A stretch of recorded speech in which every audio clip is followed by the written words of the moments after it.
Hi, this is Jim Silver from Time to Play Mag. I'm at Toy Fair at the Spin Master showroom with NASCAR great Jeff Gordon. Jeff, you've been racing since you were 5 or 6 years old. Now, besides racing, did you have other toys when you were young? I'm pretty much was always into racing with my toys, as well as doing it behind the wheel of a race car at the track. But I don't know, maybe a little bit of Star Wars when I got a little bit older. But no, cars have always been I was telling somebody earlier, I remember playing with my little Hot Wheels and cars, and Lincoln Logs were for building houses and cabins. I built racetracks with mine. So I started doing that at a very young age, and to see the toys now, especially here at Spin Master. It's amazing. It's amazing, and I have kids now. So, now I get to see how they play with them, and I play with them with these cars, and the ones that are like these bashers here that are coming out. They're so cool to see, not only them blow apart, but how they have to actually put them together and think about how to put them back together. Now, you have 2 young kids. What are they playing with?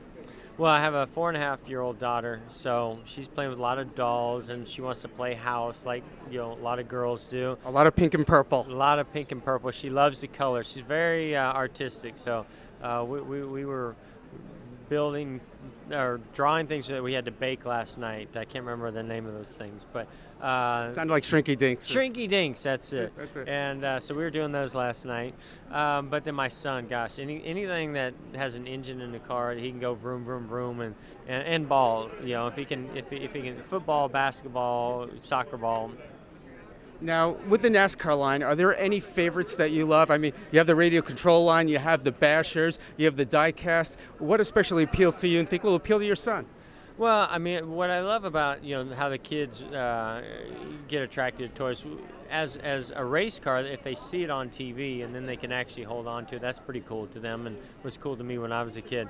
But now, it's all about being innovative and creative and engaging them, in a far different way than we did when I was a kid. And so I think the bashers are going to be very, very popular. The way they break apart, and they all break apart differently, and then how you have to put them back together. And the haulers do the same thing. So I think those are going to be pretty hot. Of course, I was always a radio control. I did a little bit of radio control racing when I was younger. So seeing how long the cars last now, the speeds that they're able to do, the ease of the controls. So we have it all here at Spin Master with the NASCAR products. Did you twist somebody at Spin Master to make your car a little faster than Jimmy Johnson's and Tony Stewart's? I did today. Yeah, you don't want to race that 24 car today. Otherwise, they're all even until we get to the racetrack. Now, question about NASCAR and racing. And as a fan, one thing I've always wondered, you have a great team, Hendrick Racing Team, right. 4 great drivers, and you help each other during the race.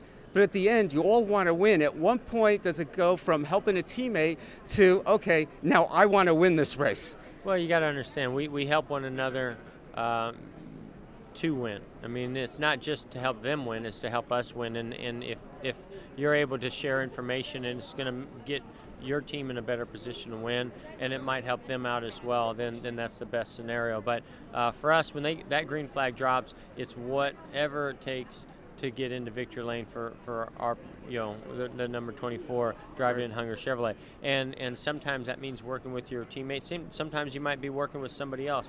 But most of the time it's focusing on your own job and your own car and your own team. Now, there's some changes this year with the new fuel injection, and it's going to change the role of a driver from what I heard a little bit, maybe with the setup of the car. Is it going to change the role of the driver in terms of the setup of the car and during the race? Well, there's a little bit more adjustability. We won't see much at Daytona, but the nice thing is we got better fuel economy. The cars, Hendrick's done an amazing job. Our cars are really adapting to a fuel injection well. The power is still there. It's a very smooth power curve. So I think it's really just going to be what we can do with the telemetry that we're able to get on a race weekend that we've never gotten before, that shows the RPM and the throttle trace and brake pressure. Those are things we've never had before, but now with the new electronics we're able to have that. And then it's going to be just how we can tune on that computer the drivability of the engine for each track. So some people might get that figured out better than others. Now, I'd like to close with a few quick hits. These are quick questions. We like quick answers. Oh boy, okay. Are you ready? I'll try my best. Okay. Pre-race meal. Always salmon. Always salmon. Victory meal. Pizza. Favorite track. Bristol. We're going to Bristol. Heading up there with somebody from Spin Master. Okay, here we go. When you're watching tapes of the races, another driver that impresses you that you like to watch? Well, from an entertainment standpoint, it's Kyle Busch. But from a just a guy that's so solid, you got to go with Tony Stewart and Jimmy Johnson. Those two guys have dominated the sport the last couple of years. Yep. And last question, in your mind, your sweetest victory you've had in NASCAR? Well, the inaugural Brickyard 400, which was way back in 1994, was a big race. I always dreamed about racing at Indianapolis, so that was a big one. But the Daytona 500 in '05 was a big victory and a fun one as well. That's the Super Bowl of racing. I'm hoping I'm talking about the next Daytona 500 coming up February 26th. And that's the one I want to win. We hope to see you in the winner's circle. All right, thank you. All right, this is Jim Silver from TimeToPlayMag.com at the Spin Master showroom at Toy Fair 2012.